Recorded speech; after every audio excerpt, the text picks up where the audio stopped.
ఈరోజు మనతో పాటు స్టూడియోలో ఉన్నారు ఆదిలక్ష్మి గారు, AP high court and district advocate గారు. వారితో మాట్లాడే ప్రయత్నం చేద్దాం. నమస్తే మ్యామ్. నమస్తే అమ్మా. మ్యామ్, ముందుగా మీకు మహిళా దినోత్సవ శుభాకాంక్షలు. థ్యాంక్ యూ అమ్మా. మీకు కూడా సేమ్ టు యూ చెప్పాలి మనం. మీకు కూడా అంతర్జాతీయ మహిళా దినోత్సవ శుభాకాంక్షలు. Thank you ma'am. So ma'am, మీరు యాజ్ ఏ అడ్వకేట్గా ఇన్నేళ్ల ఈ సుదీర్ఘ ప్రయాణాన్ని కొనసాగిస్తూ ఉన్నారు. అండ్ మీరు అడ్వకేట్గానే కాకుండా పలు సేవా కార్యక్రమాల్లో కూడా పాల్గొంటూ ఉన్నారు. ఎంతో మందికి ఎంతో సేవ కూడా చేస్తున్నారు. వాటన్నింటి గురించి మాట్లాడుకునే ముందు అసలు ఫస్ట్ ఆఫ్ ఆల్ మీరు ఈ యొక్క రంగాన్ని ఎంచుకోవడంలో అయితే ఏంటి, లేకపోతే ఈ సేవా కార్యక్రమాల్లో కొనసాగడానికి అయితే ఏంటి, ఎవరినో ఒకరిని చూసి ఇన్స్పైర్ అయ్యి ఉంటారు. మీరు ఎవరిని చూసి ఇన్స్పైర్ అయ్యారు? ముందుగా మనం ఒకరిని చూసి ఇన్స్పైర్ అవ్వాలి అనడం కన్నా మన పరిస్థితుల్ని మనల్ని ఇన్స్పైర్ చేస్తాయి తల్లి. ఒక మహిళగా మనకు మనమే ఇన్స్పిరేషన్, పరిస్థితులు మనకి ఇన్స్పిరేషన్, మనం చేయాలనుకున్నటువంటి బాధ్యత మనకి ఇన్స్పిరేషన్. అదేవిధంగా మన చుట్టూ ఉన్నటువంటి మన కుటుంబ బాధ్యతలతో పాటు, కుటుంబీకులతో పాటు మన చుట్టూ ఉన్నటువంటి అవసరాలు ఉన్నటువంటి కొలీగ్స్ అవనివ్వండి, ఫ్రెండ్స్ అవనండి, వీళ్ళందరినీ కూడా మన ఇన్స్పిరేషన్ అని చెప్పాలి. ప్రత్యేకించి ఇన్స్పిరేషన్ అంటే కనుక మనకి చాలామంది ఉన్నారమ్మా. మన సనాతన ధర్మం నుండి, మన పురాణ ఇతిహాసాల నుంచి తీసుకున్నప్పటికీ, అదేవిధంగా చరిత్ర తీసుకున్నప్పటికీ, స్వతంత్రోద్యమాన్ని తీసుకున్నప్పటికీ, ఇప్పుడు తీసుకుంటున్నప్పటికీ కూడా చాలామంది మహిళా మూర్తులు ఉన్నారు. వారందరినీ కూడా మనం ఆదర్శనీయంగా తీసుకోవాలని తీసుకుంటున్నాం, స్ఫూర్తిగా కూడా తీసుకోవాలమ్మా. అండ్ మీరు అడ్వకేట్గా ఇన్నేళ్ళు సర్వీస్ చేస్తూ ఉన్నారు. అండ్ ఇంకోటి ఏంటంటే ఇక్కడ చెప్పుకోదగ్గ విషయము, మీరు ఎవరైతే పేదవారు ఉన్నారో వాళ్ళందరికీ కూడా ఫ్రీగా సర్వీస్ చేస్తూ ఉన్నారు. సో అసలు మీకు ఆ థాట్ ఎలా వచ్చింది?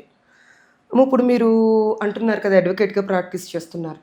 చెప్పాలంటే నేను పూర్తి సుదీర్ఘకాలంగా అయితే నేను అడ్వకేట్గా ప్రాక్టీస్ చేయట్లేదమ్మా. కొంతకాలంగా చేస్తున్నాను. అది ఎందుకు అని అంటే, నేను ఒక గృహిణిగా ఉండి గృహిణి బాధ్యతలను, భార్యగా నా బాధ్యతను, ఇద్దరు బిడ్డల్ని కూడా స్కూల్కి పంపిస్తూ నేను ఎల్ఎల్బి చేశానమ్మా. యాక్చువల్లీ నేను డిగ్రీ చదువుతున్నప్పుడే నాకు వివాహ సంబంధాలు చూడటం, వివాహం జరగడం జరిగింది. వివాహం అయిన తర్వాతనే నేను పీజీ చేశాను, ఎల్ఎల్బి చేశాను, తర్వాత ఇప్పుడు ఎల్ఎల్ఎం కూడా చేయబోతున్నాను. అంటే ఇవన్నీ ఏంటంటే నేను ఆఫ్టర్ మ్యారేజ్ పిల్లల తల్లి అయిన తర్వాతే చేయడం జరిగిందమ్మా. అది కూడా మా వారిని ఒప్పించి, నొప్పించకుండా, బ్రతిమలాడుకొని, అవసరమైనప్పుడు కొంచెం గట్టిగా గద్దించి నేను ఈ ప్రొఫెషన్ ఎంచుకోవడం జరిగిందమ్మా. అయితే మీరు అన్నారు కదా, ఏదైతే మీరు ఈ సేవలు చేయాలనేటటువంటిది ఎందుకు వచ్చిందని అంటే, ఆల్రెడీ నేను ముందు చెప్పానమ్మా, పరిస్థితి, తోటివారి పరిస్థితి. అంటే ప్రతిసారి మనం చేయాలనుకున్నది మన గురించే కాదు, మనం సమాజంలో ఉన్నాం, సమాజంలో వాటి గురించి కూడా మనం ఆలోచించాలమ్మా. ప్రత్యేకించి మనం స్త్రీమూర్తులు అంటే మాతృస్వరూపులు. ఈ మాతృత్వాన్ని మనమే భగవంతుడు మనగా ఇచ్చాడు. దాన్ని మన పిల్లలకి, మనం కన్న వాళ్ళకి మాత్రమే కాదు, చుట్టూ ఉన్న వాళ్ళందరినీ కూడా మాతృత్వం పంచగలటటువంటి ఏకైక స్త్రీమూర్తులు ఎవరన్నా ఉన్నారంటే అది మనమే అమ్మ. ఈ సమాజంలో ఏ వ్యక్తులైనా కానీ ఒక తండ్రి స్థానాన్ని సంపాదించడానికి కొంచెం అటు ఇటుగా ఉండాలి, అందరినీ తండ్రిలాగా ఆదరించడానికి కొంచెం ఇబ్బంది పడతారేమో తప్ప, మాతృత్వంతో ప్రతి ఒక్కరిని కూడా హక్కుని చేర్చుకోగలిగేటటువంటి ఘనత మన స్త్రీమూర్తులకే ఉందమ్మా. ఎటువంటి అంశాలను చూసుకొని నేను నాకున్న దాంట్లో, నేను సంపాదిస్తున్న దాంట్లో ఎంతో కొంత చెయ్యాలి అనేటటువంటి ఆలోచనతోనే ప్రతి నెల కూడా నాకు వచ్చిన దాంట్లో 20% నేను తీసి నేను ఈ సేవా కార్యక్రమాలు చేస్తున్నానమ్మా. అదేవిధంగా మీరు అన్నారు, ముఖ్యంగా నేను చేయాలనుకున్నది, చేసింది ఏంటంటే అమ్మా, నేత్రదానం, అవయవదానం. వీటి మీద ప్రజల్లోని, సమాజంలోని అవగాహన కల్పించాలనేటటువంటిది మొట్టమొదటి నా కోరిక. ఎందుకంటే మనకి చెప్తూ ఉంటారు మన ధర్మంలో, పూర్వజన్మ, ప్రస్తుత జన్మ, రాబోయే జన్మ అని అంటారు. నిజంగా పూర్వజన్మ మనకు తెలీదు, మనం నమ్ముతాం. ప్రస్తుత జన్మ అనేది ఒక్కటే నిజం, వాస్తవం, అది మనకు తెలిసింది. మరుజన్మ అనేది కూడా మన నమ్మకం. కానీ మరుజన్మ ఉన్నదని మనం ఎప్పుడు నమ్మాలి అని అంటే, ఎవరైతే ఒక కళ్ళను కోల్పోయారో, ఒక అవయవం ఏదన్నా లోపించిందో, మన ద్వారా మన తదనంతరం ఆ అవయవాన్ని కనుక మనం రీప్లేస్మెంట్ చేయగలటటువంటి అవకాశాన్ని భగవంతుడు మనకిచ్చినప్పుడు మనం చేయగలిగితే వాళ్ళు జీవించే జన్మే మనకు మరు జన్మ అవుతుంది. ఇది నేను నమ్మానమ్మా. ఈ నమ్మకంతోనే నేను నా నేత్రదానానికి కానీ అవయవదానానికి కానీ ముందుకొచ్చాను, వచ్చి చేయడం జరిగిందమ్మా. అయితే దీన్ని ప్రజలందరిలో కూడా ఒక అవగాహన కార్యక్రమం పెట్టాలని ఈ సంవత్సరం నుంచి కొన్ని సెషన్స్ కాలేజీల్లో కానీ స్కూల్స్లో కానీ ఏదైనా నాకు అవకాశం ఉన్నంత వరకు నేను ముందుకు వెళ్ళాలని నా ఆకాంక్ష. అలాగే మేడం, స్త్రీ సనాతనం నుండి సమాజం వరకు స్త్రీ యొక్క పాత్రపై మార్పుల గురించి కూడా మీరు చాలా సార్లు విశ్లేషిస్తూ ఉంటారు. అండ్ దీని గురించి ఏంటి మేడం అసలు? అమ్మ, ఇప్పుడు మనకందరికీ తెలిసిందే మన సనాతన ధర్మం ఎంత గొప్పదో. ఆది లేదు, అనంతం లేదు, దాన్నే మన ధర్మం అంటాం. అలాంటి సనాతన ధర్మంలో స్త్రీకి ఉన్నటువంటి ఔన్నత్యం కానీ లేకపోతే ఆమెని అద్భుతంగా వర్ణించడం కానీ మరి ఏ ధర్మంలో జరగలేదు. యాదేవి సర్వభూతేషు మాతృరూపేణ సంస్థితౌ నమస్తస్యే నమస్తస్యే నమో నమః అన్నారు. అదేవిధంగా యాదేవి సర్వభూతేషు శక్తి రూపేణ సంస్థితౌ నమస్తస్యే నమస్తస్యే నమో నమః అన్నారు. అంటే మన ధర్మంలో ఒక స్త్రీని మాతృస్వరూపంగా, శక్తి స్వరూపంగా, అదేవిధంగా శాంతి స్వరూపంగా పోల్చారమ్మ. అంటే ప్రతి స్త్రీలోనే కూడా మాతృత్వాన్ని చూడమన్నారు. అంత గొప్పదైనటువంటి మన ధర్మంలో స్త్రీకి అత్యున్నతమైనటువంటి గౌరవం, అదేవిధంగా ఆమెను ఒక ఉన్నత స్థానంలో కూర్చోబెట్టారు. అయితే దాన్ని రాను రాను కొంత కాలం మారిన తర్వాత, యుగాలు మారిన తర్వాత, అంటే మనకి ఒక 4-5 జనరేషన్స్ ముందు మనం మాట్లాడుకుందాం, లేదా ఒక 2-3 జనరేషన్స్, అంటే మన అమ్మమ్మల కాలంలో కానీ వాళ్ళ ముందు భామల కాలంలో కానీ అయితే స్త్రీ వంటింటికి మాత్రమే పరిమితమైందనేటటువంటి నానుడి, అదేవిధంగా ఒక స్త్రీకి పెళ్లి చేయాలి అనేటటువంటి ఒక కాన్సెప్ట్తోనే స్త్రీ ఇంటికి మాత్రం పరిమితం, ఆమెకు కట్న కానుకలు ఇవ్వాలి, ఆమెకు చదువు అవసరమా, చదువుతో ఆమె ఏం సాధిస్తుందని ఒక కొంతకాలం మాత్రం జరిగింది. అయితే కానీ ఇప్పుడు ఉన్నటువంటి కాలంలో అది లేదు. మగానితో పాటు సమానంగా అమ్మాయిని పెంచుతున్నారు, అమ్మాయికి స్త్రీని అభ్యసిస్తున్నారు. చెప్పాలంటే స్త్రీ ఈ విద్యారంగంలో పురుషుణ్ణి మించి తను ఎన్నో అవకాశాలను అందుకుంటుంది, తన ప్రతిభను కూడా కనబరుస్తుంది. మనం చూసుకున్నట్లయితే మన 10th ఇంటర్ ఈ విషయాల్లో కూడా చూసుకుంటే మొట్టమొదటి ర్యాంకులు ఎక్కువగా ఉత్తీర్ణత సాధిస్తున్న వాళ్ళు అమ్మాయిలే ఉన్నారమ్మ.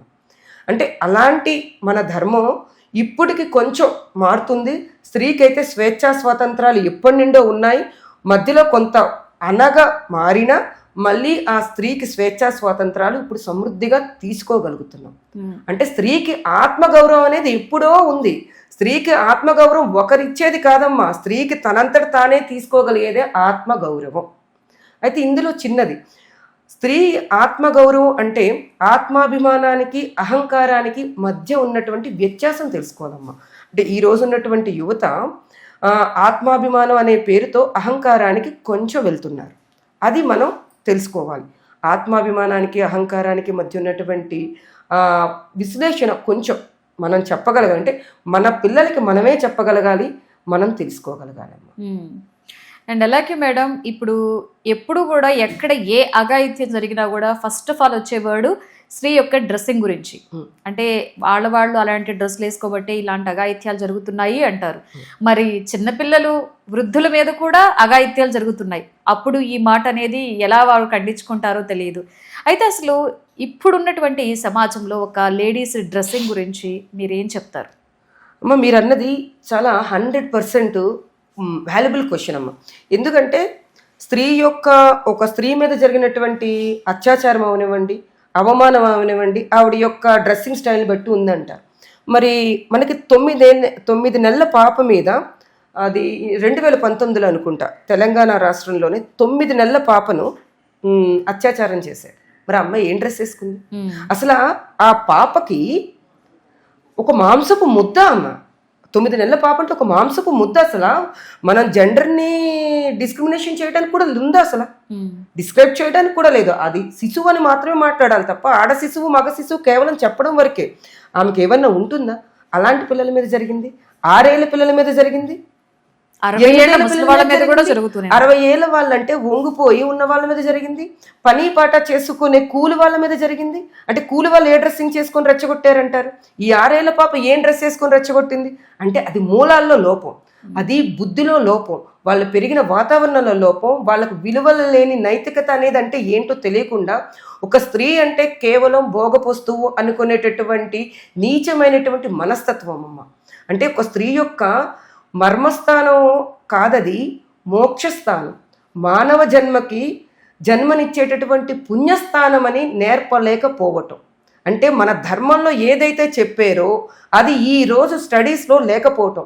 విద్యారంగంలో విద్యని ఎంతసేపు ర్యాంకుల కోసమో లేకపోతే ఒక జాబ్స్ సంపాదించుకొని ఉద్యోగాలు సంపాదించుకొని ఎర్నింగ్ వైపు నడుస్తోంది తప్ప నైతికత కోసం కానీ మూలాల కోసం కానీ లేకపోతే మన ధర్మంలో ఉన్నదాని కోసం కానీ మాట్లాడలేకపోవటం, చెప్పకపోవటం, మరుగున పడిపోవడమే అని నా అభిప్రాయం తల్లి.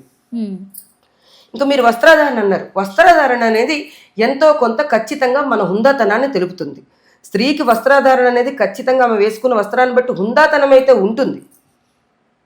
అలా అని ఇప్పుడు చీర కట్టుకున్న వాళ్ళ మీద అత్యాచారాలు జరగట్లేదా?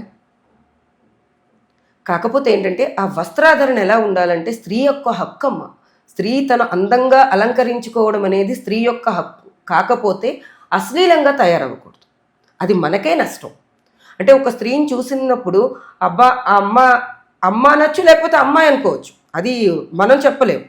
చాలా అందంగా ఉంది, అమ్మ ఎంత బాగుంది, చక్కగా ఉంది అని అనడానికి ఏముందిరా అబ్బబ్బబ్బా అని అనడానికి ఎంత తేడా ఉందో అది మన డ్రెస్సింగ్ కన్సిడర్ చేస్తుంది.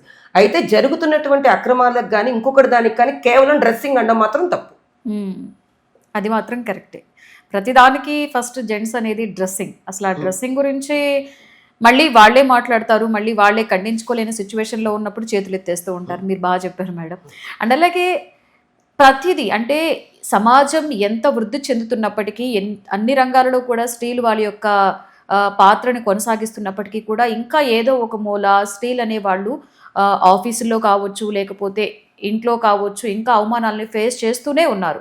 సో అలాంటి వాళ్ళ గురించి మీరు ఏం చెప్తారు మేడం? ఫేస్ చేస్తున్నారు అని అంటే కొంత పర్సంటేజ్ అయితే చేస్తున్నారమ్మ. పూర్తిగా చేస్తున్నారు అనేది మనం చెప్పలేము. ఆఫీసులో అవనివ్వండి, ఈవెన్ ఏ రంగంలోనైనమ్మా. ఇప్పుడు వైద్య రంగంలో మనం చూసుకుంటున్నాం, ఫీమేల్ జూనియర్ డాక్టర్స్ వాళ్ళని వేధిస్తున్నారు, ఎంత వేదనకు గురవుతున్నారు వాళ్ళు. ప్రొఫెసర్స్ కానీ వాళ్ళకి ఇంటర్నల్లో వాళ్ళకి కావాల్సినటువంటి మార్క్స్ గురించి కానివ్వండి, లేకపోతే వాళ్ళ డాక్టరేట్స్లో వాళ్ళు చేసేదాని గురించి కానీ, హౌస్ సర్జన్లో కానీ వాళ్ళు ప్రాక్టీసింగ్లో సీనియర్ ప్రొఫెసర్స్ జూనియర్స్ని ఇబ్బంది పెడుతున్నారని వైద్య రంగంలో ఉంది. మా నిర్మొహమాటంగా చెప్తున్నానమ్మా, మా న్యాయ రంగంలో కూడా ఉంది. లేని చోట లేదు. అంటే ఎక్కడ ప్రతి చోట అంటే ఈ ప్రొఫెషన్ ఎంచుకుంటేనే స్త్రీలు ఇబ్బంది పడుతున్నారు అనేది లేదు. ఏ ప్రొఫెషన్లో అన్నా కొంత ఇబ్బందినైతే ఉంది. కానీ ఆ ఇబ్బందిని కూడా మనం ఇబ్బందిని ఎదుర్కొనగల శక్తి సామర్థ్యాలు మనకున్నాయి. వాటిని ఎలా ఉపయోగించుకోవాలో, ఎదుటివాడినితో ఏ విధంగా మాట్లాడాలో, వాడి హద్దు ఏంటో మనం చెప్పగలగాలమ్మా. హద్దు మీరకుండా మాతృస్వరూపంలాగా ఉండడమే కాదు, హద్దు దాటనీయకుండా శక్తియుక్తులతో చూపించడంతో పాటు శాంతిపరంగా ఉంటూ హద్దు దాటితే మన శక్తిని ఉపయోగించి ఆ హద్దు దాటినందుకు పర్యవసానం ఏంటో కూడా మనమే చూపించాలి. అది మన చేతుల్లోనే ఉంది. సో మీరు అడ్వకేట్గా ప్రాక్టీస్ చేసినప్పటి నుండి ఇన్నేళ్ల వరకు మీ పర్సనల్ లైఫ్లో ఏదైనా మర్చిపోలేని బాధాకరమైన సంఘటన ఉందా? అంటే ఏదైనా ఇబ్బందికర సంఘటన ఫేస్ చేశారా మీరు కూడా, అంటే యాజ్ ఎ ఉమెన్గా? ఉంటాయమ్మా. అంటే మీరు వృత్తిపరంగానూ ఉంటాయి, అదేవిధంగా వ్యక్తిగతంగా కూడా ఉంటాయి. చెప్పడానికి వృత్తిపరంగా కూడా ఉంటాయి. ఎందుకంటే మేము ఈ ప్రొఫెషన్లోకి వచ్చినప్పుడు బై గాడ్స్ గ్రేస్ ఏంటంటే మా వారు ఎవరి దగ్గర జూనియర్గా నన్ను వెళ్ళడానికి వీలు లేదు అని కండిషన్ పెట్టారు. అది నాకు ఇబ్బంది. బికాజ్ ఒక జూనియర్గా నేను ఎవరి ఆఫీస్కి వెళ్ళకపోతే నాకు వర్క్ ఎలా వస్తుంది? అక్కడ నేను ఇబ్బంది ఫేస్ చేశాను. అదే నాకు అదృష్టం కూడా అయింది. ఎందుకంటే చాలామంది నా కొలీగ్స్, ఒక ఇద్దరు ముగ్గురు, నేను పేరు చెప్పడం భావ్యం కాదు, వాళ్ళ దగ్గర బాధపడ్డారు. వాళ్ళు ఆఫీసర్స్లో అంటే మరి వర్క్ నేర్చుకోవడానికి వాళ్ళు జూనియర్స్గా ఉంటారు కాబట్టి ఆఫీస్లో ఉన్నప్పుడు సీనియర్ అడ్వకేట్స్ వీళ్ళ వద్ద ప్రవర్తించేటటువంటి విధానం చాలా బాధాకరంగా ఉండేదట. కానీ వర్క్ రావాలి, తట్టుకున్నారు. కొంతమంది తట్టుకోలేక మానేశారు, కొంతమంది ఎదిరించారు, కొంతమంది ఎవరిని ఎంతవరకు ఉంచాలో అంతవరకు ఉంచి వర్క్ నేర్చుకున్న వాళ్ళు వచ్చారు. అంటే ఒక విషయాన్ని ఇప్పుడు నేను నా భర్త ఎప్పుడైతే ఒకరి దగ్గర జాయిన్ అవ్వద్దు అని అన్నప్పుడు నేను బాధపడ్డాను, అదేవిధంగా నా కొలీగ్స్ జాయిన్ అవి బాధపడుతున్నప్పుడు నా భర్త చేసింది నాకు కరెక్ట్ అనిపించింది. అంటే ఒక విషయం ఒకసారి మనకు తప్పు అనిపించింది, ఆ ప్రయారిటీ మారినప్పుడు ఓకే ఇందుకే జరిగిందా అని మనం తెలుసుకోవాలమ్మా. మన ధర్మంలో ఒకటి ఉంటుంది, ఏది జరిగినా మన మంచికే. అంటే అది మనం అన్వయించుకుంటూ వెళ్ళాలి. అయితే ప్రొఫెషన్లో మాత్రం నేను ఇబ్బంది పడింది చాలా తక్కువ అమ్మ. ఎందుకంటే నేను ఇవి జరగలేదు. కాకపోతే ఏంటంటే నేను స్ట్రగుల్ చేశాను. ఎవరి దగ్గర జాయిన్ అవ్వకపోవటం వల్ల నాకు వస్తున్న కేసులు నేనే రిఫర్ చేసుకుంటూ నేనే చూసుకుంటూ కొంతమందిని దాంట్లో ఉన్నటువంటి సలహాలు అడగాలి కదా, ఖచ్చితంగా ఎలా వెళ్ళాలనే అడ్వైస్ అడగాలి, దీనికి ఏ యాక్ట్ ఉపయోగించాలి, ఏ విధంగా చేయాలి, డ్రాఫ్టింగ్ ఏంటి, ఇలా అడగాలి. అలా అడిగినప్పుడు ఒకరు ఇద్దరిని అడిగినప్పుడు వాళ్ళు చెప్పిన విధానం నాకు నచ్చలేదు, మానేసి అంటే ఆఫీస్కి వెళ్ళకపోయినా ఈవెన్ ఫోన్లో అన్నా మనం అడుగుతాం కదా, మనం కోర్టుకు వెళ్ళినప్పుడు అన్నా. అదేవిధంగా నాకు ఒక సీనియరు, నేను వాళ్ళ దగ్గర ఆఫీస్కి వెళ్ళకపోయినా నాకు ఎటువంటి డౌట్స్ వచ్చినా కానీ మా బార్ అసోసియేషన్లోనే చక్కగా నాకు వివరించడం జరిగిందమ్మ. అందువల్ల ఏంటంటే నేను వృత్తిపరంగా తక్కువే, వ్యక్తిగతంగానంటే అవి అందరికీ తెలిసిందే. వ్యక్తిగతంగా మనం ఎవరో ఏదో అనక్కర్లేదమ్మా, మన ఇంట్లో వాళ్ళే గృహహింసకి నేను ఎంతో గృహహింసకు లోనయ్యి నేను ఈ ప్రొఫెషన్ ఎంచుకున్నాను. ఓకే, నేను గృహహింసకు లోనయ్యి 2 బిడ్డలు తల్లి అయిన తర్వాత నన్ను నేను నిలబెట్టుకోవడం కోసం నేను ఈ వృత్తిని ఎంచుకున్నాను. ఏదైతే గృహహింసకు లోనయ్యి నన్ను అన్నవాళ్ళు ఈరోజు నన్ను ఎంతో గౌరవిస్తున్నారు. అది నేను బంధాన్ని తెంచుకోలే, బంధాన్ని నిలబెట్టుకుంటూనే ఏ బంధం వల్ల నేను అవమానాలు పడ్డానో అదే బంధం ఇప్పుడు నన్ను గౌరవిస్తుంది, ఒక విధంగా చెప్పాలంటే పూజిస్తుంది.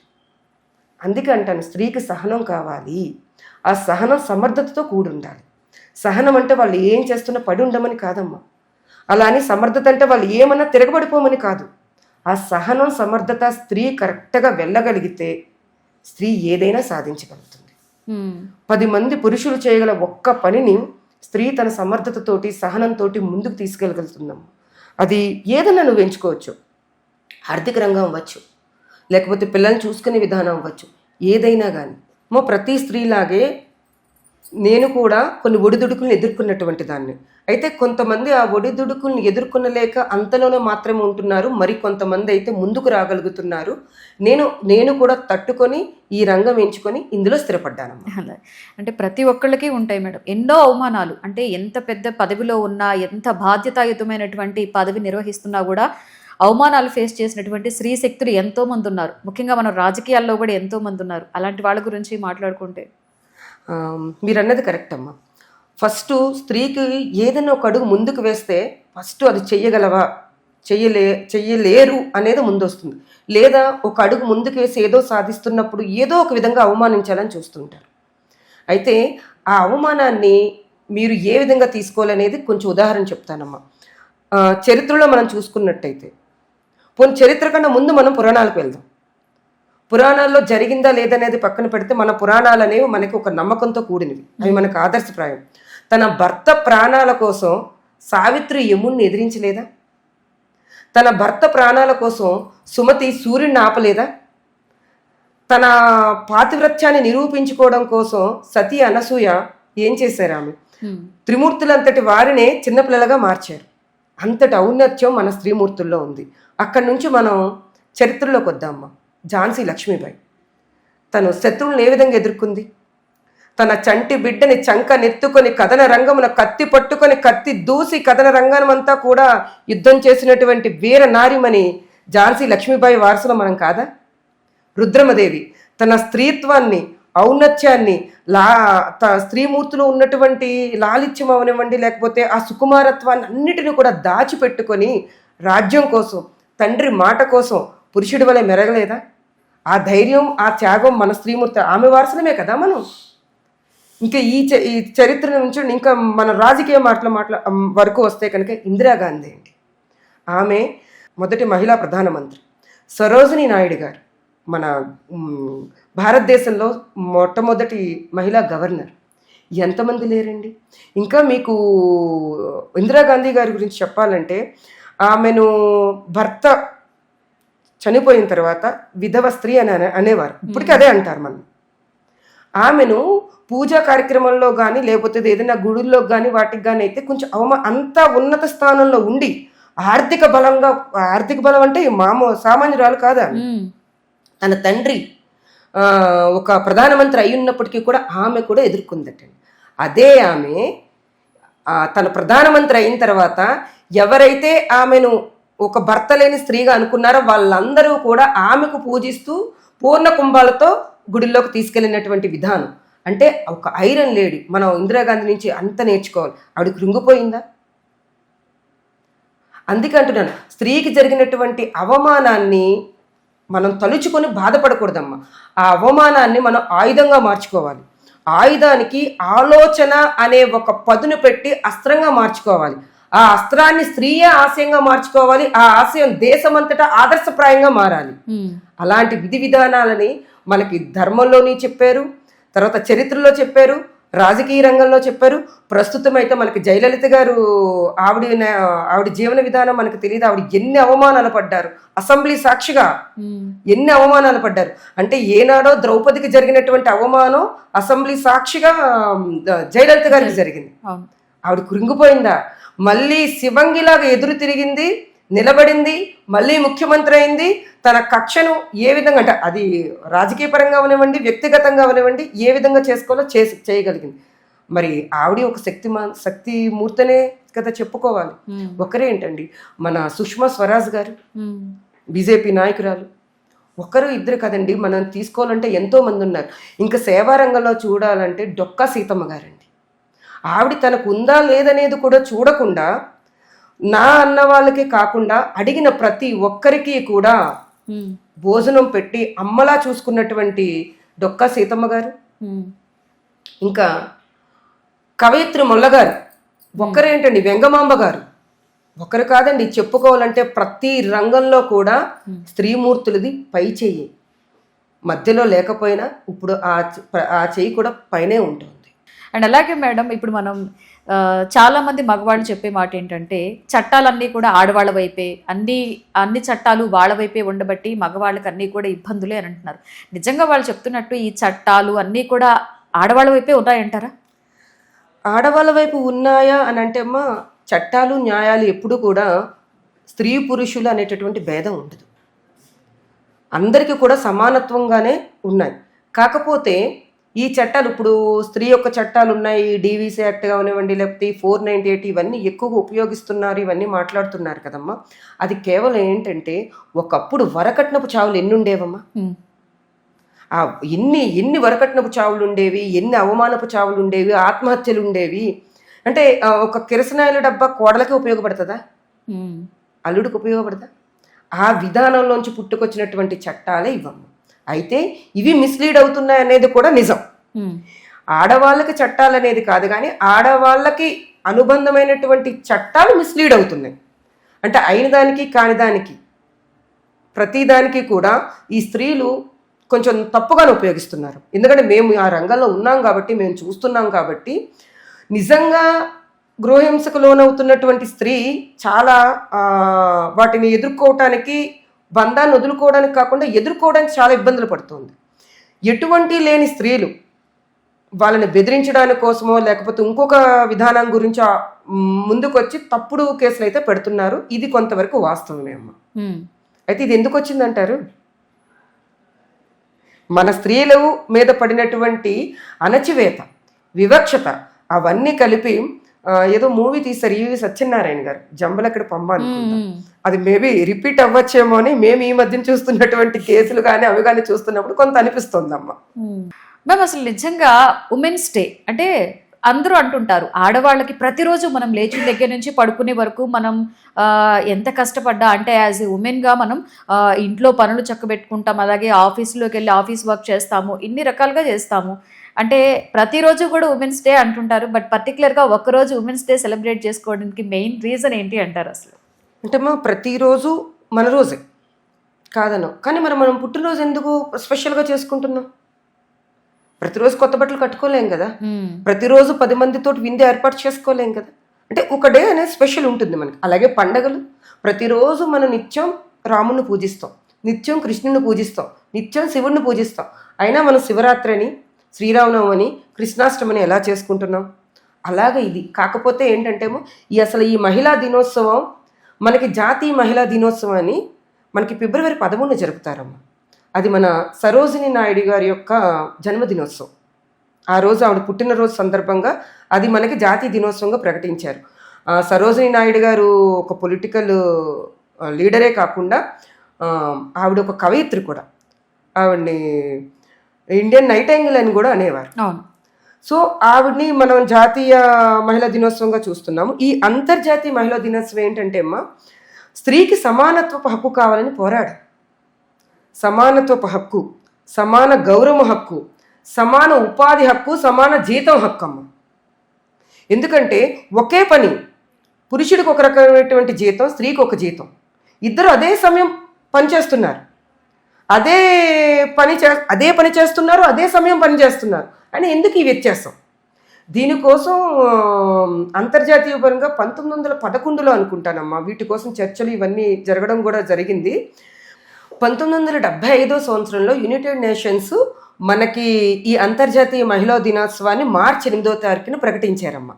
అంటే సమాన ఉపాధి హక్కు, సమాన జీతము, సమాన గౌరవం, సమానత్వం, వీటి కోసం మార్చి 8న అంతర్జాతీయ మహిళా దినోత్సవం మనం చేసుకుంటున్నాం. అంటే స్వేచ్ఛ స్వాతంత్రాలు ఓకే, ప్రతి ఒక్కరికి సమానమని. మ్యామ్, ఇప్పుడు చూస్తున్నటువంటి ఈ సమాజంలో అంటే అందరూ అన్నట్లుగా నిజంగా స్త్రీ నిజమైన స్వేచ్ఛ స్వతంత్రాలని పూర్తిగా అనుభవిస్తున్నారంటారా? అమ్మా, ఇప్పుడు స్వేచ్ఛ స్వాతంత్రం ఎప్పుడూ స్త్రీకి ఉంది, మధ్యలో పోయింది, మధ్యలో లేదు. స్త్రీని అణిచేశారు. స్త్రీకి స్వేచ్ఛ లేదు, తను ఏం చేయాలనుకున్నా చేయలేకపోయింది. వంటింటికే పరిమితం చేశారు. వంటకి లేకపోతే వాళ్ళకి ఇంటి చాకరీకి మాత్రమే స్త్రీ అన్నట్టుగా పెంచారు. ఆడపిల్ల అంటే ఈడపిల్ల కాదు, ఆడపిల్ల కాబట్టి ఆడపిల్ల అన్నట్టుగా పెంచారు. అయితే ప్రస్తుత సమాజంలో స్త్రీకి స్వేచ్ఛ, స్వాతంత్రం, సమానత్వం వచ్చాయమ్మా. అయితే పూర్తి స్థాయిలో వచ్చాయా అని అనడం కంటే వచ్చాయని ఖచ్చితంగా మనం చెప్పగలం. నిజంగా ఆ స్వేచ్ఛ స్వాతంత్రం లేకపోతే మీరు ఇక్కడ ఉండి నన్ను ఇంటర్వ్యూ చేసి ఉండేవారు కాదు. నేను ఇక్కడ ఉండి ఆ స్వేచ్ఛ స్వాతంత్రం లేకపోతే మీ ముందు నేను ఇక్కడ కూర్చుండేదాన్ని కాదు. స్వేచ్ఛ స్వాతంత్రం ఉన్నాయి, కాకపోతే ఎక్కడో కొంచెం తక్కువగా ఎవరికో కొంత పర్సంటేజ్ ఆఫ్ చెప్పలేం, కానీ స్త్రీకి స్వేచ్ఛ స్వాతంత్రాలు ఉన్నాయి. కానీ ఆ స్వేచ్ఛ స్వాతంత్రాన్ని స్త్రీ ఎలా వినియోగించుకుంటుంది అనేది ఒకటి కావాలమ్మా. స్వేచ్ఛ అంటే స్త్రీ ఎప్పుడు కూడా విచ్చలవిడితనం కాదు అని తెలుసుకోవాలి. స్వాతంత్రము అంటే భర్తను ఎదిరించడమో, తల్లిదండ్రులను ఎదిరించడమో, అన్నదమ్ములను ఎదిరించడమో స్వతంత్రం కాదు. తను ఏం చేయాలనుకున్నదో, ఏ విధంగా సమాజంలో నిలబడాలనుకున్నదో దాన్ని స్వతంత్రంగా చెప్పగలిగేటటువంటి ధైర్యం, చేయగలిగేటటువంటి ధైర్యం, చట్టపరంగా న్యాయపరంగా హక్కులను తీసుకొని అనుభవించగలగడాన్ని స్వాతంత్రము అంటారు. అదేవిధంగా స్వేచ్ఛ అంటే కూడా తను చేయాలనుకున్నది చక్కగా చేయటానికి, సమాజంలో తిరగడానికి అన్నిటికీ ఉన్నది స్వేచ్ఛ. ఆ స్వేచ్ఛను విచ్చలవిడితనం అనుకోకుండా స్త్రీ ముందుకు వెళ్తే 10 మంది చేయలేని ఒక పనిని ఖచ్చితంగా స్త్రీ చేసి నిరూపించగలుగుతుంది. అదేవిధంగా నా కోరిక ఏంటంటే, మన తమిళనాడులో జయలలిత గారు మహిళా ముఖ్యమంత్రిగా ఉన్నారు, భారతదేశ ప్రధానమంత్రిగా ఇందిరాగాంధీ గారు ఉన్నారు. మన తెలుగు రాష్ట్రాల్లో కూడా స్త్రీమూర్తులు అతి త్వరలో ముఖ్యమంత్రులు కాబోతున్నారు. దానికి నిదర్శనంగానే మన ద్రౌపది ముర్ము గారు రాష్ట్రపతి అయ్యారు.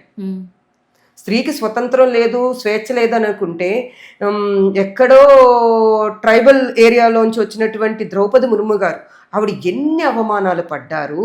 అసలు ఎంత నిజంగా విధి వక్రీకరించినట్టు ఆమె జీవితంలో, ఆమె జీవన విధానంలో తన అయిన వాళ్ళని ఎంతమందిని కోల్పోయారు. ఒక శక్తి స్వరూపంగా ఆవిడ నిలబడగలిగి భారతదేశానికి రాష్ట్రపతిగా ద్రౌపది ముర్ము గారు ఉన్నారు. మన ఆర్థిక మంత్రి ఎవరండి? మన దేశపు ఆర్థిక మంత్రి స్త్రీమూర్తి. సరస్వతియే విద్యాయే సరస్వతి, ఆవిడే నిర్మలా సీతారామన్ గారు. ఇంతకన్నా స్వేచ్ఛ సమానత్వం భారతదేశంలో స్త్రీకి లేదు అని మనం ఇంక చెప్పగలమంటారా? కాబట్టి మనం ఇవన్నిటినీ కూడా చూసుకుంటూ ఏది ఎక్కడికి, మన పరిధి ఏంటి, మన పరిధి ఎంతవరకు ఉందో మనకు తెలుసు. కానీ ఆ పరిధి దాటకుండా మన గౌరవాన్ని, మన హుందాతనాన్ని, మన స్వేచ్ఛని, మన స్వాతంత్రాన్ని, మన అధికారాన్ని అన్నింటినీ తెలుసుకొని స్త్రీ మాతృస్వరూపము, శాంతి స్వరూపము, శక్తి స్వరూపంగా ఎదగాలి, ఎదుగుతుంది, ఇంకా ఎదగాలి అని కోరుకుంటున్నాను. Right, thank you ma'am.